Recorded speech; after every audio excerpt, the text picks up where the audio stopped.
Every act of disrespect starts small. A joke that seems harmless, a glance held too long, a strange smile. Most people will brush it off, thinking silence is the wise choice, but they don't realize, right at that moment, they've just given permission for it to happen again. And next time, it will be bigger, more public, harder to swallow. So when someone dares to cross your boundary, what will you do? This isn't a loud answer. This is how to cut it off from the start.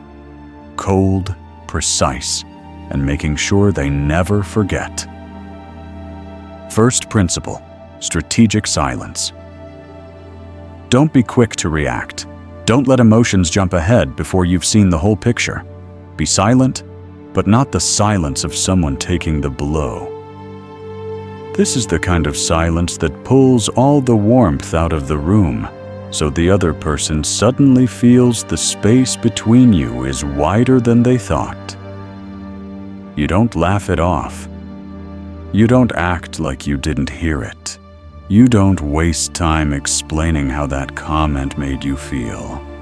You simply pull your energy out of the situation, as if someone just unplugged the cord.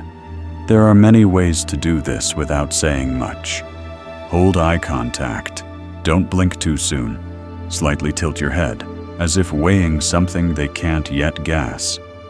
Pause longer than usual before answering. Speak in a low, slow voice that forces them to hear every word clearly. Or use a short question, precise as a scalpel. Did you really mean to say that? Want to repeat that? That sounded personal. Want to clarify before I answer? Those questions aren't for conversation. They're a mirror, forcing them to look back at their own actions. And most won't have the courage to repeat them. Machiavelli was never the one to strike first. He observed, patiently, letting the opponent fully expose themselves. When their face was clear, he would make his move. And when he did, there was no apology, only precision. Silence, in the hands of someone who knows how to use it, makes people more uneasy than any shout. It creates a gap, breaks the rhythm they were trying to build. A social attack only has power when it gets a response. The awkward laugh, the self-defense, the nod of concession. When none of that comes, when all that's left is your stillness and your gaze, they begin to notice the shift in position. And from that moment, the game is no longer played on their terms. Second principle, reframing the relationship. When it has happened once and you've handled it, don't go back to how things were. Don't let it pass as if nothing happened. From that moment on, change how you enter the room, how you speak, how you set the distance between you and them. Reduce friendliness. Cut down on idle chatter. The greeting is still there, but shorter and colder. Your eyes no longer search for each other as before. If it happened in front of others, you don't need to explain to anyone. The change in your demeanor will be the clearest message. It spreads through the air, reaching everyone who witnessed it. It's not a public warning in words, but everyone knows a line has been drawn. Machiavelli understood this well. When necessary, a public punishment not only ends the threat, but teaches a lesson to the crowd watching. You don't need to shout or act aggressive. Just withdraw access. Withdraw the warmth that once existed. The way you stay silent, the way you sit, the way you no longer respond to the signals they send. All of it builds an invisible wall. And the most frightening thing for those who once tried to cross the boundary is realizing that wall will never come down like before. Third principle, disproportionate consequences. When someone reoffends, you don't handle it at the same level as the first time. This time, the consequence must be greater. not to take revenge, but to make sure they never forget. It's not yelling or an angry outburst straight to the face. It's a deliberate coldness calculated to create a gap they can't fill. You can choose to make it public if necessary, especially when the incident happens in front of others. But public here doesn't mean a noisy performance. It's a clean, precise cut. They make a joke. You stop, look them straight in the eye, then turn to speak to someone else as if that comment never existed. They ask a question. You give a one-word answer, then change the subject, leaving them standing in an uncomfortable silence. The weapon here is access, and you take it back, bit by bit. They were used to you responding, sharing, letting them exist within your sphere of influence. Now, no everything becomes formal, brief, like between two strangers. No anger, no insults, but they understand. Losing access to someone who was once warm is a loss heavier than any verbal humiliation. Disproportionate consequences have a deep psychological effect. They don't just make the other person back down. They establish a new standard for everyone watching. They see how you respond, and they remember. They understand that crossing the boundary once might be a mistake, but crossing it a second time is a sentence. And this sentence is not loud, has no ending, only a door that is closed and will never open again. This is not a short-term power game. This is how you build a boundary no one dares to try to break again. And what makes it powerful is absolute calm. The way you do it all without explaining a single word. Fourth principle, leveraging the observation of others. People are always watching. Always. Even when you think they're busy with their own conversations, their eyes still glance over, noting every reaction of yours. A light reply, a slight smirk, a silent look. All of it is stored somewhere. And each reaction either builds your image or wears it down little by little. Machiavelli said, "Image is more powerful than truth." People don't necessarily know who you are, but they will believe the story your attitude tells. After a conflict, what remains isn't the details of the back and forth, but the feeling you left in them. Did you control the atmosphere? Or did you let it swallow you? Did you keep your composure? Or did you let your emotions show? The image you create at that moment will outlive the truth. It will follow you into conversations when you're not there. People will recount. He didn't say a word, just looked. Or she didn't seem angry, but the whole room changed tone right after.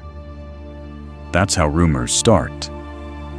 But here, rumors are your tool. When others start introducing you with words like hard to approach, not easy to joke with, doesn't tolerate disrespect, it means you've built your personal brand without hiring anyone for PR. Each glance, each pause, each time you choose not to respond has added a brick to that wall.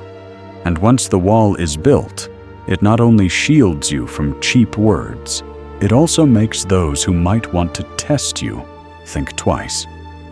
Twice. Fifth principle, dealing with those who have no shame. There are people who don't know shame, or worse, they don't care. They enjoy making others uncomfortable, enjoy creating pauses in the air, enjoy watching someone lose their balance. With this type, you can't beat them with emotion, because they live off it. The hotter you get, the more fuel you give them. The only way is not to escalate emotionally, but to escalate socially. Don't respond with anger. Let the crowd see them more clearly. Let them expose the true nature they usually hide behind jokes or jabs. And you do this not with a speech, but with a few sharp enough lines to strip away their cover on the spot. A light sentence, but enough to make the whole room stop. Do you still say that at work? Or, if this is how you talk to friends, I wonder what you say to strangers. No raising your voice, no over-the-top mockery. Simply bring their words out into the light for everyone to see. The effect is like holding a mirror in front of them. And what they see in the mirror is not the image they want others to believe.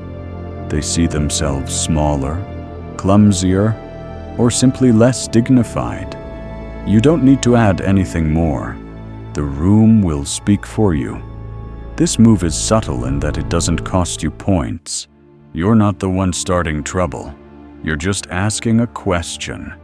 And when the crowd begins to look at them differently, they'll realize what they've just lost. Not an argument, but position, credibility, and the laughter that once backed them. Sixth principle: becoming an unknown quantity. Don't let others guess how you'll react.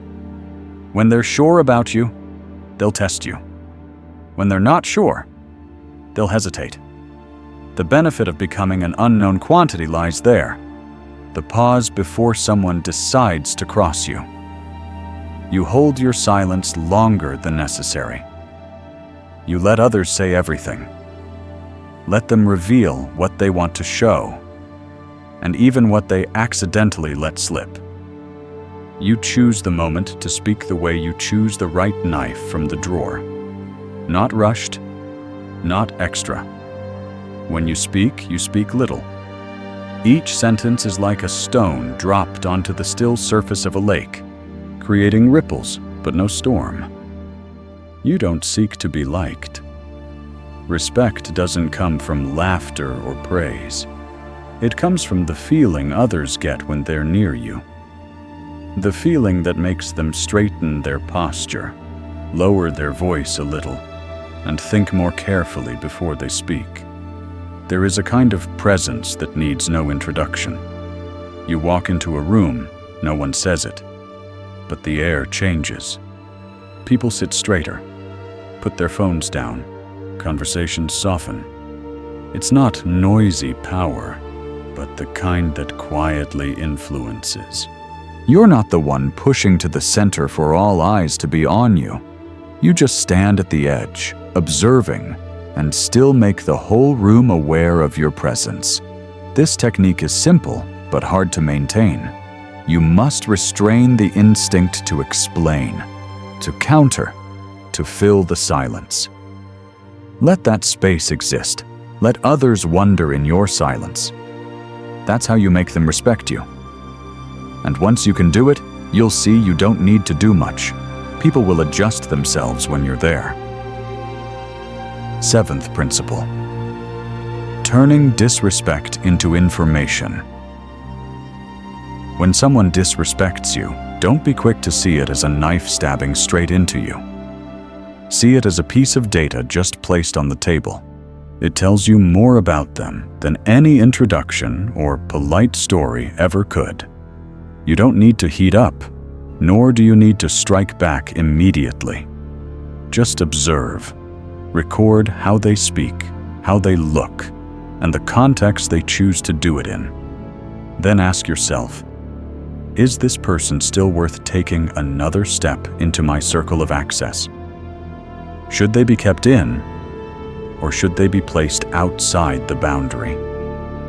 When you think this way, you're no longer playing chess with emotions. You're no longer making moves out of anger or pride. You're rearranging your position of power, square by square, piece by piece. Sometimes the answer will be removal. Sometimes it will be keeping them where they are, but with a new distance, enough so they have no chance to repeat it. You don't need to announce this decision.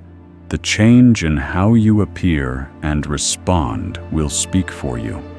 This is the mindset of a player who holds the pieces, not a pawn.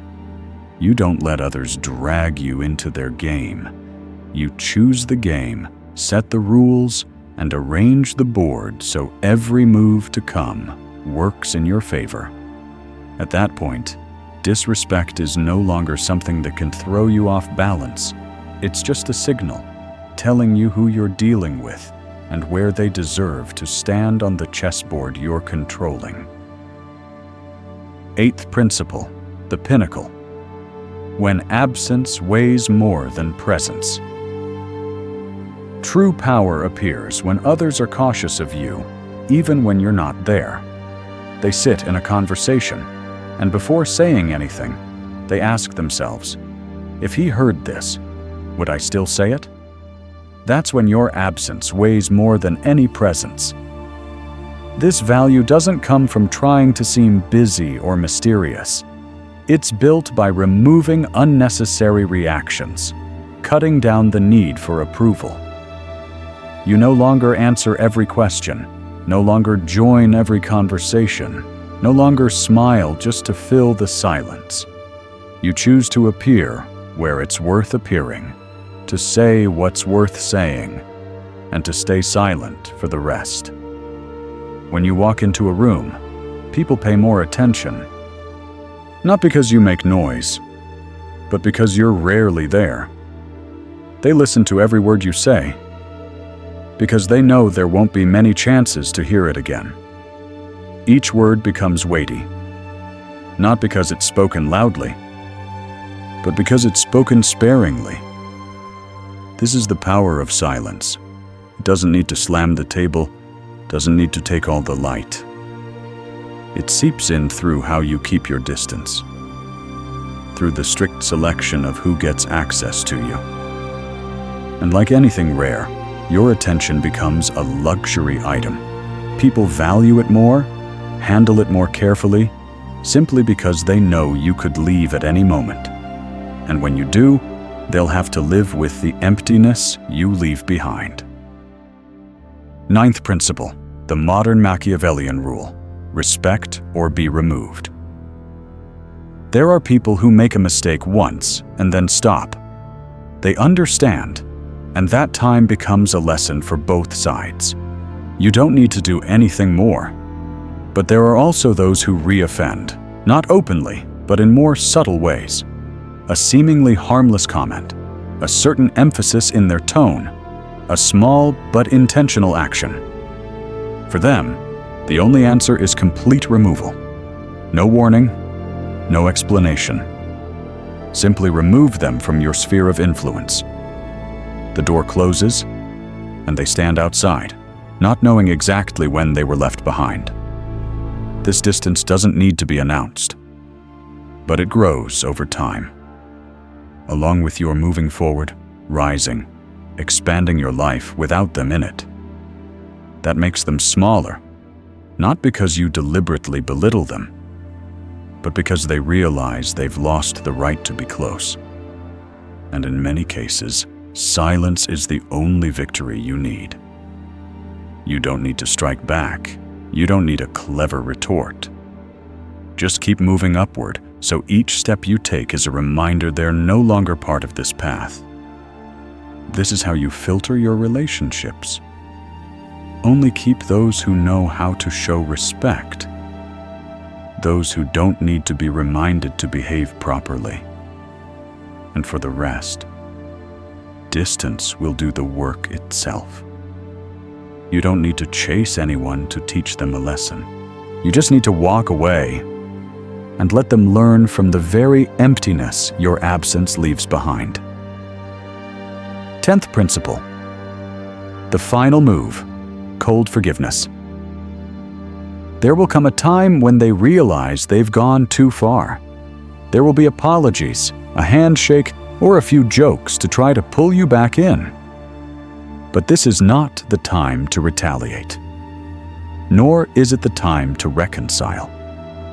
You keep the distance as if everything had long been set, and there's no reason to change it. They become a shadow in your world, present, but with no influence, speaking but with no one listening. You don't need to erase them from your life in a dramatic fashion. Just stop opening the door. Stop adjusting your rhythm for them. When you meet again, you still nod, still respond politely if needed. But your eyes no longer search for each other.